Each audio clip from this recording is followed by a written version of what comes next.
નમસ્કાર, દૂરદર્શન સમાચારમાં હું પાયલ આપનું હાર્દિક સ્વાગત કરું છું. જોઈએ મુખ્ય સમાચાર. પ્રધાનમંત્રી મોદીના આતિથ્ય સત્કાર માટે કચ્છમાં છે સર્વત્ર થનગનાટ. ડીજી કોન્ફરન્સ માટે ધોરડો પહોંચતા અગાઉ ક્રાંતિગુરુ શ્યામજી કૃષ્ણ વર્માને અર્પણ કરશે અનોખી શ્રદ્ધાંજલિ.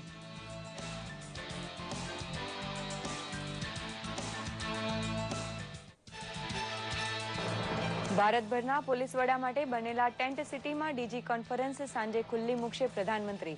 કદાચ કોઈ જિલ્લામાં લાગ લગાટ 3 દિવસ પ્રધાનમંત્રી રોકાયા હોય તેવો સફેદ રણમાં નોંધાશે પહેલો દાખલો. ક્રિકેટ સંઘમાં ગોટાળાની વાતને સદંતર કપોળકલ્પિત ગણાવતા નાણામંત્રી જેટલી 2013માં પોતે વહીવટ છોડ્યા પછીની ગેરરીતિનો મુદ્દો ઉપાડવા બદલ કેજરીવાલ સરકારની કાઢી ઝાટકણી.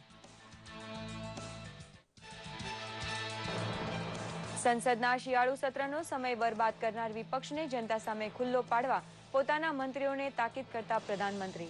જાન્યુઆરીથી દેશના ખૂણે ખૂણે પહોંચી જનસંપર્ક કરવા મંત્રીઓને મળ્યો આદેશ.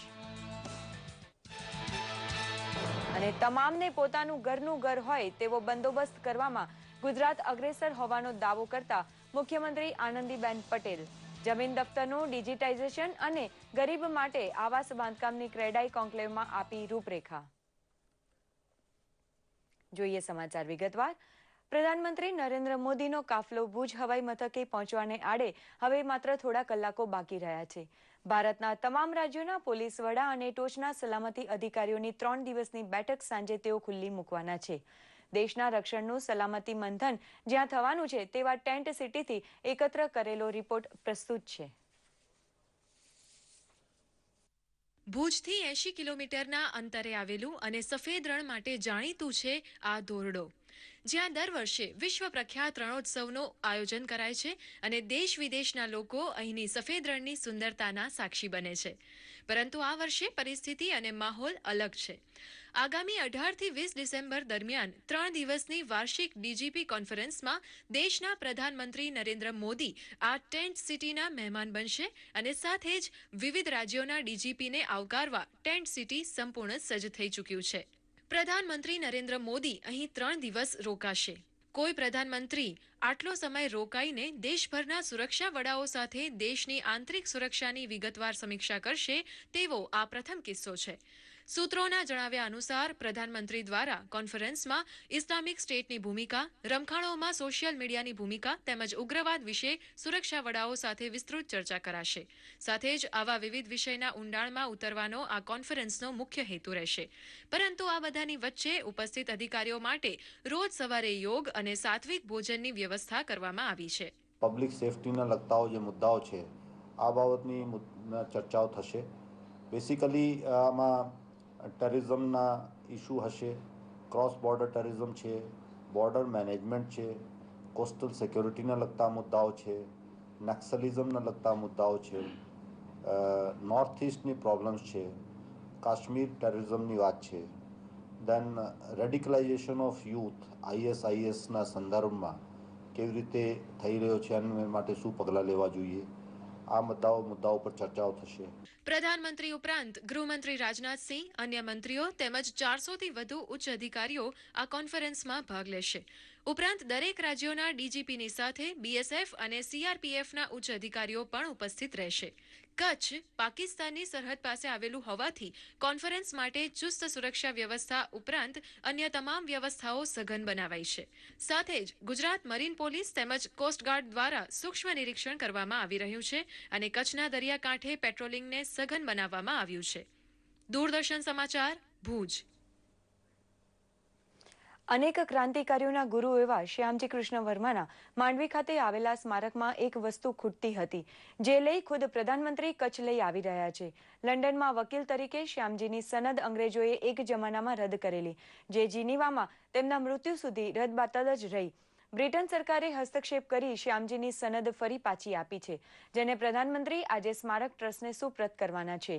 નાનકડા બંદર માંડવીમાં ભાનુશાળી પરિવારમાં જન્મેલો ગુજરાતનો દીકરો શ્યામજી માભોમની આઝાદી માટે દેશાવરમાં કેટલો ઝઝુમ્યો તેની વાત પ્રસ્તુત છે.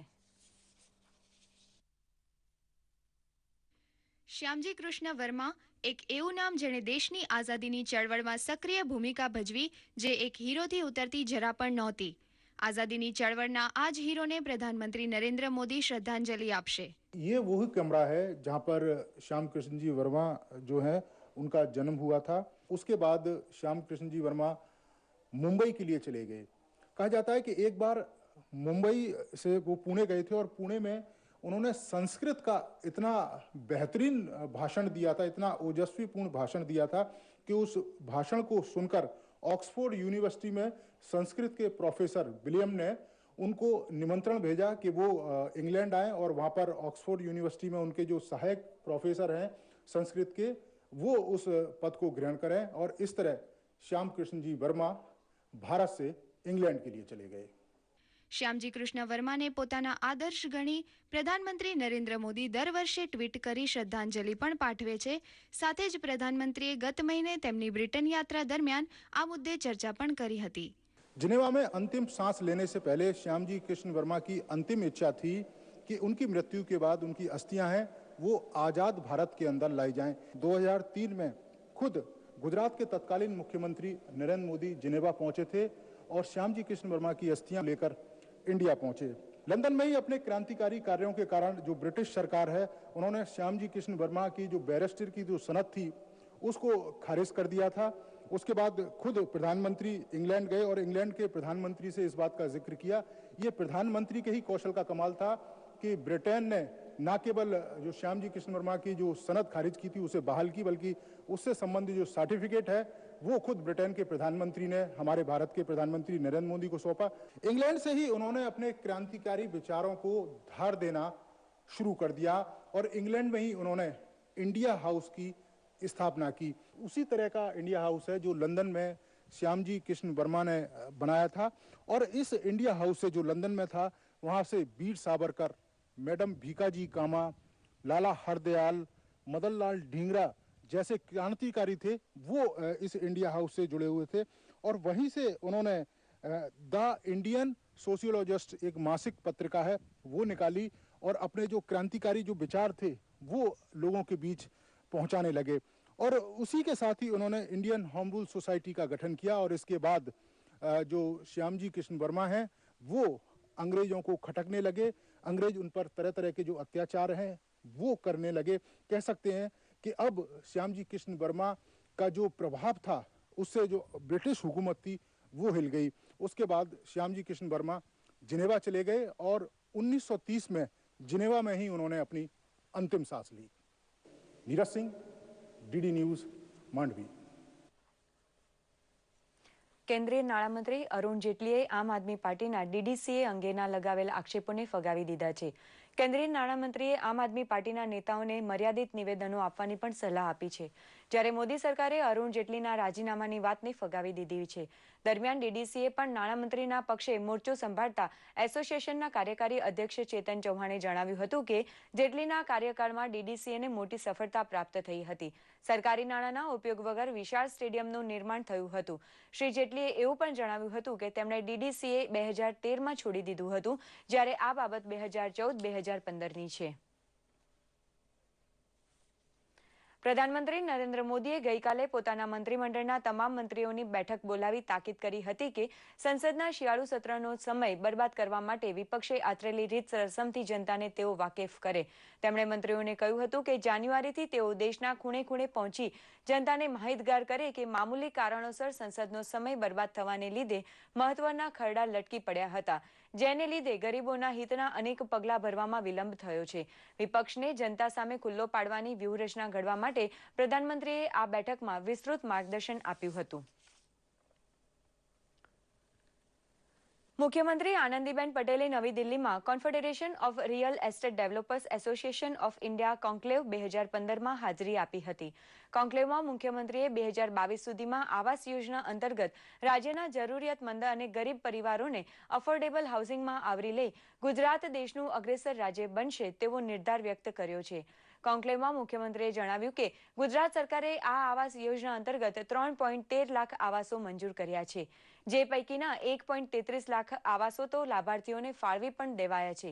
મુખ્યમંત્રીએ જણાવ્યું કે ગુજરાત સરકારે છેલ્લા 3 વર્ષમાં 50 ડીપી અને 200 ટીપી સ્કીમ્સ નગરોના ઝડપી, સાતત્યપૂર્ણ અને સર્વગ્રાહી વિકાસ માટે મંજૂર કરી છે. આનંદીબેને ગુજરાતમાં તમામ ડિજિટાઇઝ થયા હોવાનું જણાવ્યું હતું. हमने इस रिंग रोड के बाहर के आउटर एरिया में 1 किलोमीटर के पेरिफेरी में रेसिडेंस अफोर्डेबल हाउसिंग के लिए प्रावधान किया है. हमने अब तक राज्य में 3,13,000 आवास मंजूर किए थे, जिसमें से 1,33,000 से ज्यादा आवास अलॉट कर दिए और 1,62,000 प्रगति में कि भारत सरकार के मिशन हाउसिंग फॉर ऑल 2022 को पूरा करने में हम सफल रहेंगे. રાષ્ટ્રીય સફાઈ કર્મચારી પંચના સભ્ય વિજયકુમારે હિંમતનગર ખાતે જિલ્લા અધિકારીઓ સાથે બેઠક યોજી હતી. કલેક્ટર, જિલ્લા પોલીસ વડા, જિલ્લા વિકાસ અધિકારી તેમજ દરેક તાલુકા નગરપાલિકાના ચીફ ઓફિસર અને પાલિકાના સફાઈ કામદારોની ઉપસ્થિતિમાં આ બેઠક યોજાઈ હતી. બેઠકમાં વિજયકુમારે અધિકારીઓને સફાઈ કર્મીઓના આરોગ્યલક્ષી સવલતો પૂરી પાડવા તેમજ તેમના પરિવારો માટે ચિંતા કરવા જણાવ્યું હતું. ઉપરાંત વિજયકુમારે સફાઈ કર્મચારીઓને મળતી સુવિધાઓ તેમજ વેતન વિશે જાત માહિતી મેળવી હતી. તેમણે સફાઈ કામદારો સાથે સીધી વાતચીત કરી તેમની રજૂઆતો પણ સાંભળી હતી.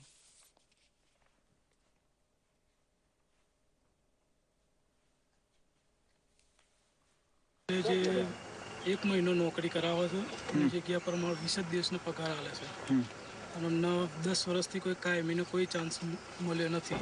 1 મહિનો ભરીએ, આખો મહિનો નોકરી કરીએ ત્યારે 20 દિવસનો પગાર અમને મળે છે.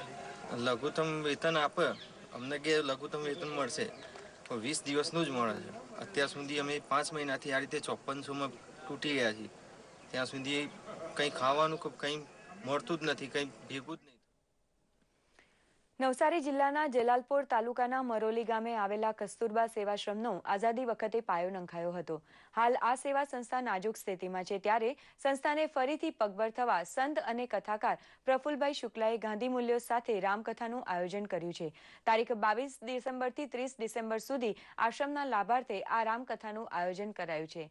રામકથામાં જે ફંડ ભેગું થશે તે આશ્રમના વિકાસ માટે વાપરવામાં આવશે. આમ તો ટ્રસ્ટ મંડળ દ્વારા આશ્રમનું સંચાલન સારી રીતે ચાલી રહ્યું છે. આ સંસ્થા માંડવી, ઉમરપાડા, નેત્રંગ, દેડિયાપાડા, ડાંગ જેવા આદિવાસી અને પછાત વિસ્તારોમાં અભ્યાસ સાથે આરોગ્ય સેવા અને વ્યસન મુક્તિ કેન્દ્ર ચલાવનાર ભારતની પ્રથમ સેવાશ્રમ છે. પરંતુ કેટલીક ખૂટતી કડીઓને લઈને આશ્રમને મોડેલ બનાવવાના તરફના પ્રયાણ શરૂ થઈ ગયા છે. કેટલાક બાળકો એવા છે કે જેના પિતા નથી, કેટલા બાળકો એવા છે કે જેના માતા નથી. આવા બાળકોની સાચા અર્થમાં વાલી વારસ તરીકેની સેવા કરનારી કસ્તુરબા સેવાશ્રમ છે. એ પાણીનો દુકાળ પડે તો બીજા જિલ્લામાંથી લાવશું, ઘાસચારાનો દુકાળ પડે તો બીજા રાજ્યમાંથી લાવશું, અનાજનો દુકાળ પડે તો વિશ્વ બેંકમાંથી લાવશું. આમે 1947થી આપણને માગવાની તો ટેવ છે, પણ માણસનો અને માણસાઈનો દુકાળ પડશે સમાજમાં તો એની કંઈ વર્લ્ડ બેંક લોન નથી આપવાની. એ આમાંથી જ ઊભા કરવાના છે, આમાંથી જ નિર્માણ કરવાના છે. આ ગાંધી કથા, મહાત્મા માનસ કથા અને રામ કથાનો સમન્વય આ ઐતિહાસિક ભૂમિ ઉપર એટલા માટે કરવામાં આવે છે. શારીરિક અને માનસિક રીતે સ્વસ્થ યુવાનોને આર્મીમાં જોડાવાની એક ઉત્તમ તક મળી છે. સેનામાં સોલ્જર, જનરલ ડ્યુટી, સોલ્જર ટ્રેડમેનની કેટેગરીમાં વિવિધ જગ્યાઓ માટે આર્મી દ્વારા ઓપન ભરતી મેળો જામનગર ખાતે તારીખ 16 થી 24 ડિસેમ્બર સુધી યોજાશે. જે સંદર્ભે આજે સશસ્ત્ર સીમા દળ ટ્રેનિંગ દ્વારા જામનગર ખાતે પ્રેસ કોન્ફરન્સનું આયોજન કરાયું હતું. આ કોન્ફરન્સમાં રિક્રુટિંગના ડેપ્યુટી ડાયરેક્ટર દિનેશ શ્રીવાસ્તવે જણાવ્યું હતું કે આ લશ્કરી ભરતી મેળો સુધારેલા ભરતી નીતિ હેઠળ ઓનલાઈન રજીસ્ટ્રેશન અને એપ્લિકેશન સિસ્ટમ અમલીકરણ પછી પ્રથમવાર સૌરાષ્ટ્રમાં યોજવામાં આવ્યો છે. આ ભરતી મેળામાં લગભગ 30,000 ઉમેદવારોએ ઓનલાઈન અરજી કરી છે.